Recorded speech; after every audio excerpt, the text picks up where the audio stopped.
സുജിത് സുരേന്ദ്രൻ തേവലക്കരയിൽ നിന്ന് വിവരങ്ങളുമായി ചേരുന്നുണ്ട്. സുജിത്, ഇന്നും ആ വീട്ടിൽ വളരെ വൈകാരികമായ രംഗങ്ങളാണ് നമ്മൾ കണ്ടത്. അമ്മ വരാൻ കാത്തിരിക്കുകയായിരുന്നു സംസ്കാരത്തിനായി. നാളെ ഉച്ചയോടെ അമ്മ വീട്ടിലേക്കെത്തും. അതിനുശേഷം സ്കൂളിൽ പൊതുദർശനം ക്രമീകരിച്ചിട്ടുണ്ട്. ഒരു 5 മണിക്ക് മുമ്പേ തന്നെ സംസ്കാര ചടങ്ങുകൾ പൂർത്തിയാക്കാം എന്നാണ് കുടുംബം പ്രതീക്ഷിക്കുന്നത്. എന്താണ് അവർ ഇതുമായി ബന്ധപ്പെട്ട് വിശദീകരിക്കുന്നത് സുജിത്?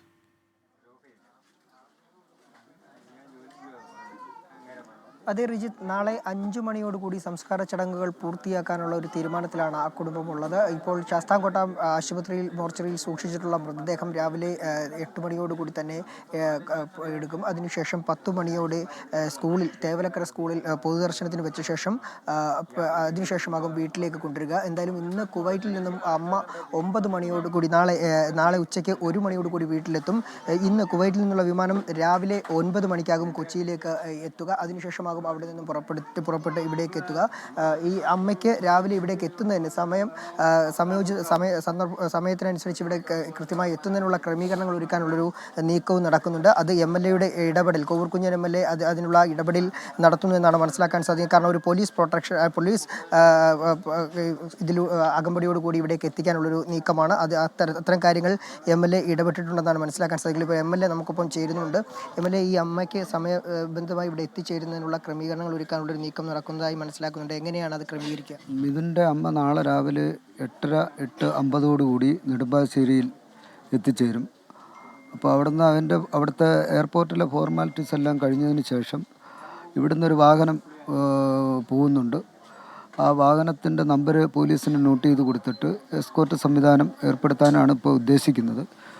അമ്മ ഇവിടെ എത്തിച്ചേരുമ്പോൾ ബോഡി തേവലക്കര സ്കൂളിൽ, മിഥുൻ പഠിച്ച തേവലക്കര ബോയ്സ് ഹൈസ്കൂളിൽ പൊതുദർശനത്തിന് വെക്കും. അവിടെ എല്ലാ ക്രമീകരണങ്ങളും ഏർപ്പാടാക്കിയിട്ടുണ്ട്. അവിടെ കുറച്ച് ഒരു 2 മണിക്കൂറെങ്കിലും വേണ്ടി വരും. ഇത്രയധികം കുട്ടികളും ആ പരിസരത്തുള്ള ജനങ്ങളും ഇത് കാണുന്നതിന് വേണ്ടി എത്തിച്ചേരും. അപ്പോൾ അവരെല്ലാം കണ്ടതിന് ശേഷം, ഏറ്റവും അവസാനത്തെ ആൾ വരെ കണ്ടതിന് ശേഷമേ അവിടുന്ന് സ്കൂളിൽ നിന്ന് ബോഡി എടുത്ത് ഇവിടെ കൊണ്ടുവരും. ഇവിടെ കൊണ്ടുവന്ന് ഒരു 5 മണിക്ക് ചടങ്ങ് നടത്താനാണ് ഉദ്ദേശിക്കുന്നത്. കാലാവസ്ഥ പ്രശ്നത്തിൽ ചിലപ്പോൾ അങ്ങോട്ട് ചിലപ്പോൾ മാറ്റം വന്നേക്കാം. അതെ, ഇത് തന്നെയാണ് രജിത്ത്. എന്തായാലും ഈ നാളെ 5 മണിക്ക് മുമ്പായി സംസ്കാര ചടങ്ങുകൾ പൂർത്തിയാകുമെന്നാണ് മനസ്സിലാക്കാൻ സാധിക്കും. മറ്റൊരു പ്രധാനപ്പെട്ട കാര്യം, ഇപ്പോൾ മനുഷ്യാവകാശ കമ്മീഷൻ ചെയർമാൻ ഇവിടെ സന്ദർശനം നടത്തിയ ശേഷം മാധ്യമങ്ങളോട് പറഞ്ഞത്, ഈ സംഭവത്തിൽ എന്തായാലും അവിടെ സ്കൂളിലെ ഈ ലൈൻ അടിയന്തരമായി മാറ്റുന്നതിനുള്ള നടപടികൾ ആരംഭിക്കണമെന്ന് അറിയിച്ചിട്ടുണ്ട്. ഒപ്പം തന്നെ അവിടെ ഈ കേബിൾ ഇൻസുലേറ്റ് ചെയ്യുന്നതല്ല, അത് എത്രയും പെട്ടെന്ന് ആ കേബിൾ പൂർണ്ണമായും അവിടെ നിന്ന് മാറ്റണമെന്നുള്ള നിർദ്ദേശമാണ് നൽകിയിട്ടുള്ളത്. അത് എത്രയും പെട്ടെന്ന് അത് പൂർത്തീകരിക്കുമെന്നും പറഞ്ഞിരിക്കുകയാണ്. എന്തായാലും ഇപ്പോഴും ഇവിടെ കുട്ടിയുടെ വീട്ടിലേക്ക് തേവലക്കരയിലെ മിഥുന്റെ വീട്ടിൽ നിന്ന് വിവരങ്ങൾ പങ്കുവെക്കുകയായിരുന്നു. രാവിലെ 9 മണിയോടുകൂടി നെടുമ്പാശ്ശേരി വിമാനത്താവളത്തിൽ മിഥുന്റെ അമ്മ വിമാനമിറങ്ങും.